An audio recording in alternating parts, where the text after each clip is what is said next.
इनकी शादी उनकी शादी ये तालाब वाला सीन इतनी मुश्किलों से शूट किया गया कि यकीन करें 2 बार तो सहर खान खुद तालाब में जा गिरी। इस छोटे से सीन के लिए सहर खान ने वाकई अपना पूरा दिल लगा दिया। डायरेक्टर ने खास तौर पर सहर खान के साइज के मुताबिक एक लकड़ी का पीस मंगवाया जिस पर सहर खान को लेटना था और जंजीरें बांधनी थी। लेकिन जब सीन शुरू हुआ तो लकड़ी का वेट बढ़ गया और वो धड़ाम से पानी में डूब गई। सहर खान बताती हैं कि इस ड्रामे को शूट करने के लिए दौरान इन्हें कई बार ऊंची ऊंची छतों पर भी चढ़ना पड़ा क्योंकि ज्यादातर सीन्स ऐसी जगहों पर फिल्माए गए जहां वाकई बैलेंस रखना एक चैलेंज था। और सच तो ये है कि ये पाकिस्तान का पहला ऐसा मज़ाहिया ड्रामा है जो बिल्कुल भी नहीं है। वहाज अली और सहर खान की जोड़ी ने तो सबके दिल जीत लिए। फैंस के तबसरे भी बड़े दिलचस्प हैं। कोई कह रहा है जिंदगी में पहली बार इतनी खूबसूरत चुड़ैल देखी। वैसे ही ड्रामा मुकम्मल तौर पर मरी में शूट किया गया और तमाम अदाकार 3 माह तक वहां मुकीम रहे।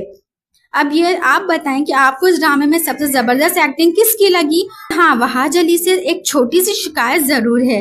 तेरे बिन सीजन 2 के लड्डू देकर हमें जिनकी शादी में ला खड़ा कर दिया।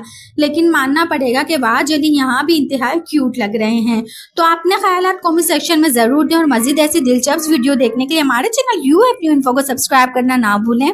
मिलते हैं एक और वीडियो के साथ। अपना ख्याल रखें। अल्लाह हाफिज।